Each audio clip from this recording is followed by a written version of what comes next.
Hey, Snake, you ever heard of Godzilla King of Monsters? No, what is it? It's a movie. You haven't seen it? Nope. It's about this monster called Godzilla, who grows to an enormous size in a nuclear test and goes on a rampage in Tokyo. Nuclear test, huh? Then the Marshall Islands must be crawling with giant monsters right about now. It's just make-believe. Maybe that's why my pants have been so tight lately. Snake, it's a movie, not a report out of Los Alamos. I know. So then what happened? Godzilla is immune to all weapons, and humanity has no way to stop the monster. Dr. Shirazawa develops a new type of weapon, but meanwhile, Godzilla is getting closer and closer to Tokyo, obliterating everything in its path. It was originally a Japanese movie, but they made an American version, too. I recommend seeing the original Japanese one if you ever get the chance. It's mostly mindless fun, but it's also got a serious anti-nuke message as well. Where can I see the original? You'll just have to go to Japan. Really? That's too bad. Well, if you wait 40 years, you might be able to see it in America, too. Why's that? 2004 will be Godzilla's 50th birthday. You think they're still going to be making Godzilla movies then? Of course! Everybody loves Godzilla. You sure know a lot about movies. I don't suppose you're the movie-watching type, are you? Not really. Okay, then I'll tell you everything I know. When the going gets tough, movies can save your life. It's always good to be able to look at things from a different perspective when you get in a jam. That's the magic of movies. No kidding. Well, I guess it might at least make a nice distraction. That's the spirit, Snake. Have a little fun.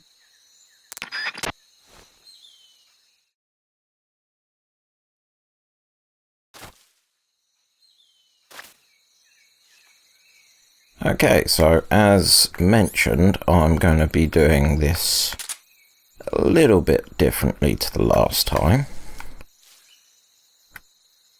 Right, we'll come back to him because I realised that there's something that I haven't done, but really. And I think I'm just going to end up spending an episode talking to everyone, because I reckon there's going to actually be a lot in regards to the boss, so let's see what the boss has to say, shall we? Camouflage is an indispensable tool when you're sneaking through the jungle. To use camouflage, first press the Start button to go to the Survival viewer. Then select Camouflage and press the Enter button. Select Uniform to select Battle Fatigues, and Face to select Face Paint. Choose battle fatigues that match the surrounding environment. The most effective camouflage is attained by selecting fatigues that blend in with the environment. Camouflage patterns that stand out in your surroundings will attract attention. Oh yeah, we're kind of still at the beginning, so that we're going to get quite a few tutorial ones. Hey ho.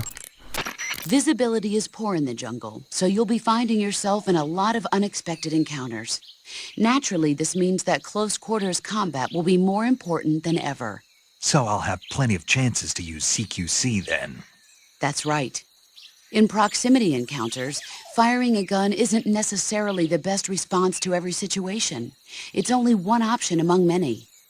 Rather than taking the time to draw, aim, and fire a gun, engaging your opponent in hand-to-hand combat can sometimes be a faster and more reliable way of subduing him. Besides, in a sneaking mission like this one, it's too dangerous to go around firing your gun. You'll end up revealing yourself to the enemy. Yeah, I know. You created CQC to deal with exactly this type of situation. With your help, of course. In a battle situation, you'll only have a split second to decide how to attack. Use the Weapon button to attack using a weapon, and the CQC button to attack using CQC. Press the CQC button once to throw a punch. Pressing it multiple times in succession will allow you to deliver a combo attack. But striking your opponent is just one aspect of CQC. It doesn't really start to shine until you've got your enemy in a hold. Press and hold down the CQC button to grab your opponent with your right hand. From there, you can use the left stick to knock your opponent off balance and throw him to the ground. This can be used to knock an opponent out in a single blow. If you don't press the left stick, grapple with your enemy until you're behind them and can get your knife to their throat. Grabbing an enemy from behind and holding your knife against his throat will render him virtually powerless. From this point, there are several things you can do. By double-clicking the left stick button, you can slit his throat by using your knife. Move the left stick and press the CQC button to throw the enemy to the ground. Tap the CQC button rapidly to choke the enemy. You can use this to knock him out or even kill him if you do it long enough. By continuing to hold down the CQC button, you can move around while keeping your grip on the enemy. By pressing the weapon button, you can aim your currently equipped weapon at another enemy. With their comrade acting as a human shield, the enemy will be reluctant to attack you. Press the left stick button to press your knife against the enemy and demand information. You'll be surprised at how much you can learn this way. But don't get too complacent. While your enemy may be powerless in your grip, he'll use any opportunity he can to counterattack.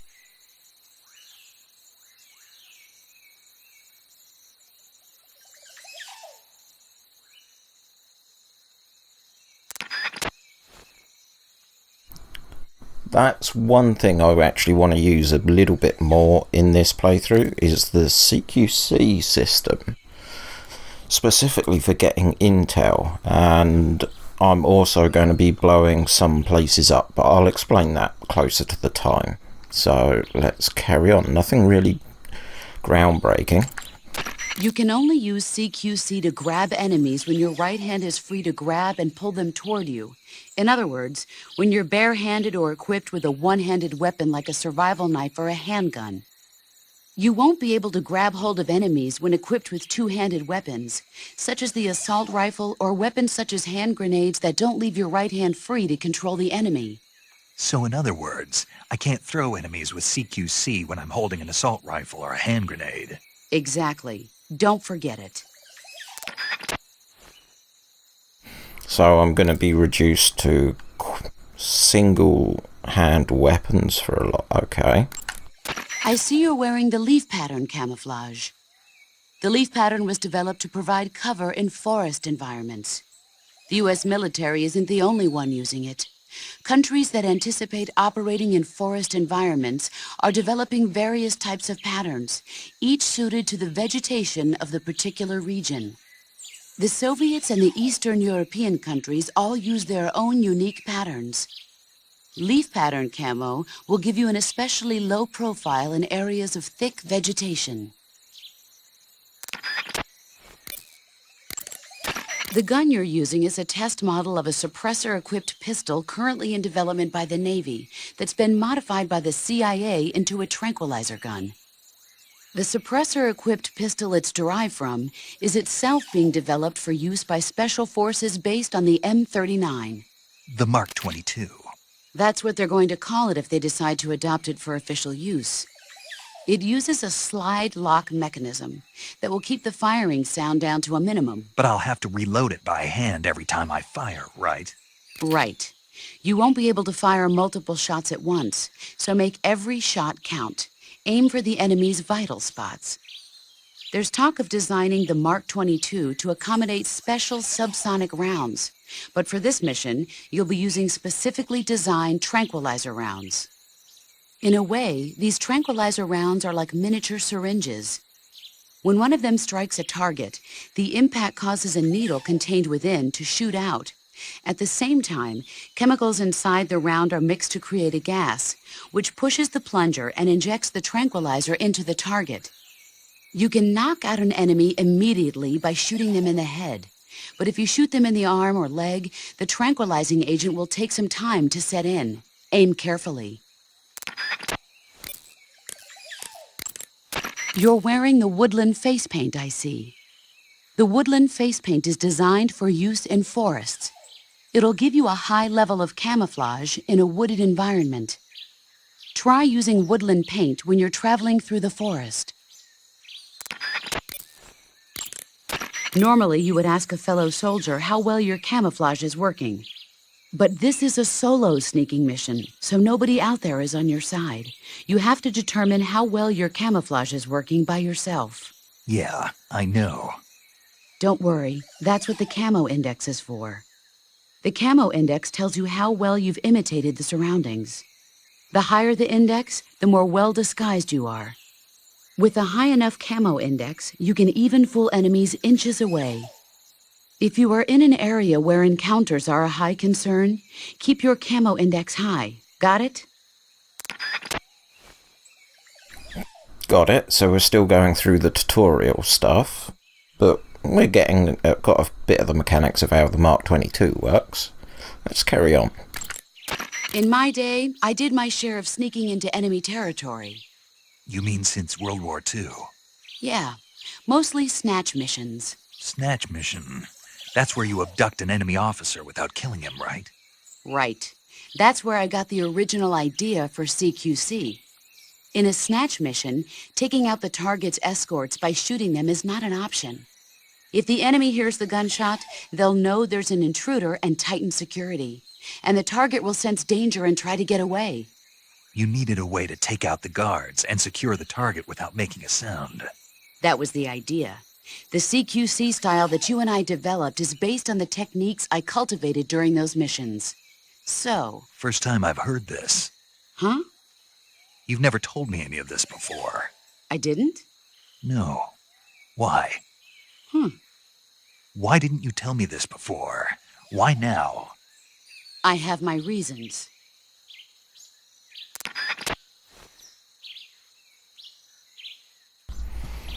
Interesting. So she's actually being more forthcoming at the moment. Let's press on. This is a solo sneaking mission. There's no one out there to support you. You'll need to be more than just a soldier. You'll have to be a medic, a pilot, and even a cook. You don't need to remind me. I'm glad to hear that. Glad to hear what? That you haven't changed a bit. The truth is, you're nervous, aren't you? I'm not nervous. There's no need to be embarrassed. No one's ever attempted a mission like this before. In fact, you might say that getting nervous is the natural way to react. Relax. That's why you have the survival viewer. The survival viewer contains everything you'll need to stay alive in the field.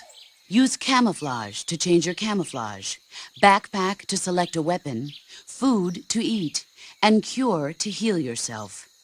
The map option lets you view the map, and the options function lets you change the settings to suit your individual style.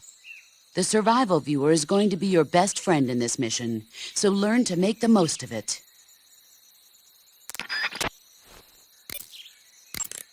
Choose battle fatigues that match the surrounding environment. The most effective camouflage is attained by selecting fatigues that blend in with the environment. Camouflage patterns that stand out in your surroundings will attract attention. It takes more than just clothes to make a good disguise. To camouflage yourself effectively, you'll need to wear face paint. Face paint is camouflage applied to the face. Bare skin sticks out like a sore thumb in the jungle, so always protect yourself with face paint.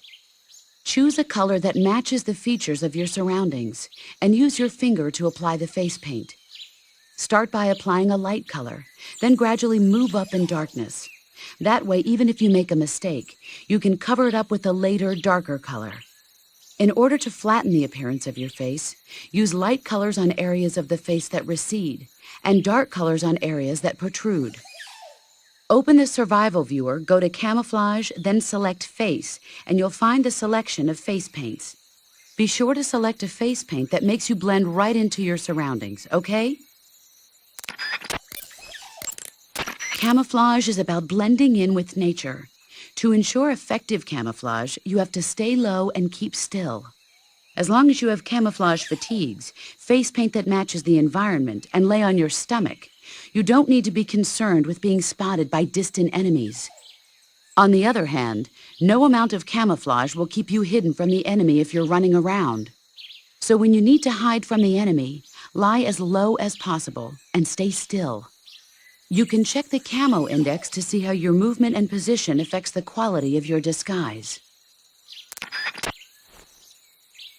I think one more for luck. Hunters have known about camouflage since ancient times.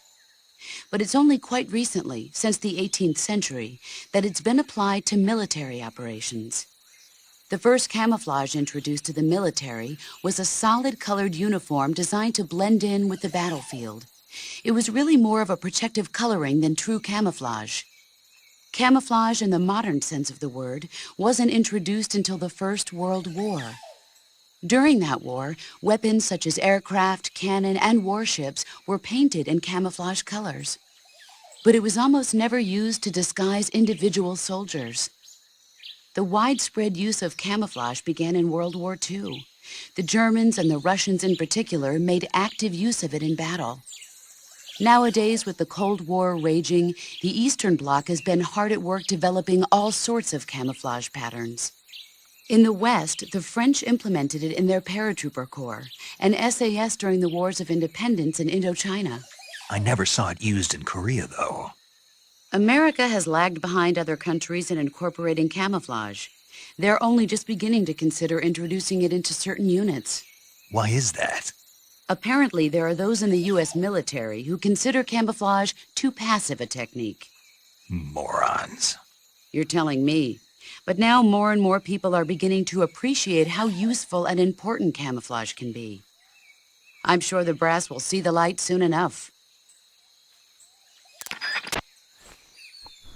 Okay, so let's check in with Major Tom. Snake, do you see any tufts of grass? Yeah, What kind of grass? just ordinary grass. Nothing special. You should check it anyhow. It's pretty thick grass, about waist high. If you crawl into the grass, you can advance under cover. When you do, the camera automatically switches to intrusion view. If you want to stand up again, press and hold the crawl button once more. If you press the crawl button briefly, you'll crouch in that spot. This allows you to observe things without blowing your cover. Got it? Yeah, but But what? was that the only reason? What do you mean? You had me check it just so you could tell me that? That's right.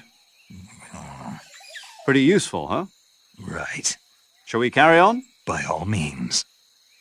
Even when hidden in grass, if you make a noise, your enemies will locate you.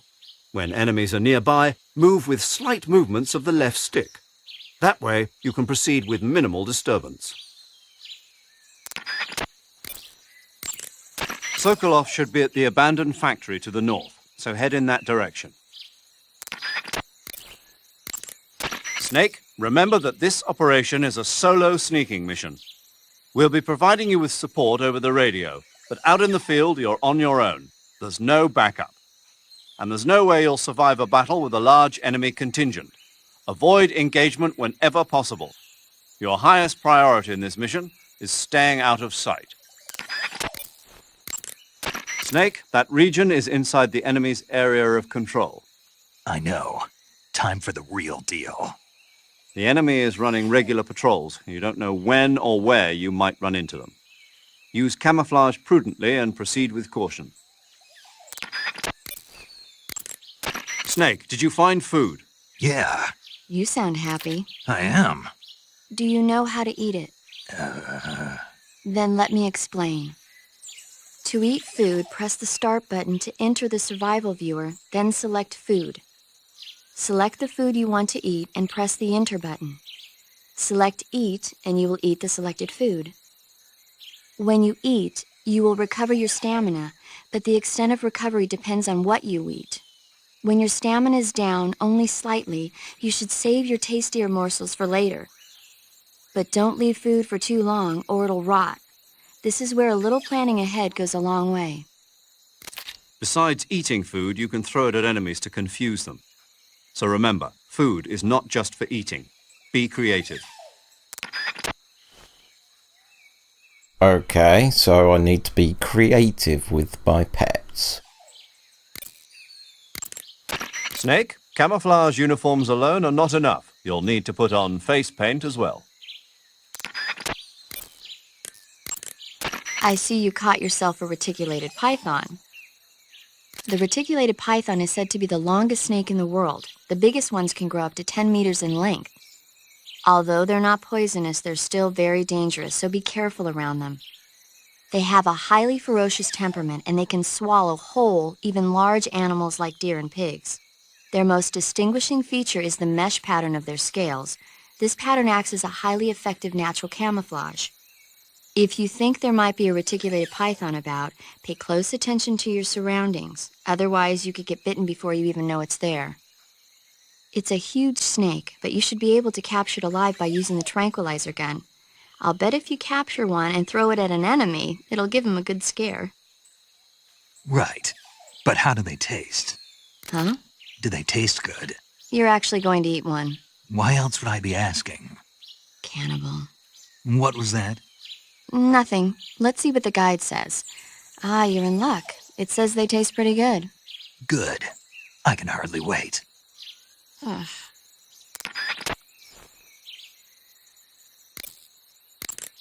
I see you've found some Russian oyster mushrooms. The Russian oyster mushroom is an edible variety that belongs to the shimeji family. It's known to be particularly rich in vitamin B1 and niacin. Apparently, it's usually found growing on tree stumps and hollow logs, so look there if you want to eat some. Snake, that area is inhabited by the giant anaconda. The giant anaconda is believed to be the largest snake in the world in terms of weight and diameter. It's not poisonous, but its large size makes it extremely powerful. They say it even eats crocodiles. Its only natural predator is man. And snake. And snake. The giant anaconda is a very large snake, but you should be able to capture it alive using the tranquilizer gun. Got it. So how does it taste? I knew you were going to ask me that. Glad I didn't disappoint you. So? Well, the guide says it tastes all right. Good. I'll have to try some. Ugh. The gauge below your life gauge is your stamina gauge. It shows, as the name suggests, your remaining stamina. As you consume stamina, your natural life regeneration is slowed and your hands shake more. Your O2 gauge and grip gauge also become shorter. Excessively low stamina can often impede your mission objectives. Make sure you replenish stamina before that occurs. Eat food to recover stamina. Capture plants and animals to get food.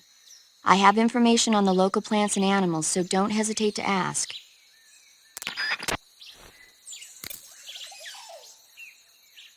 Okay, I think they're still mainly tutorial messaging, so I think time to move on. Saving the game, Snake?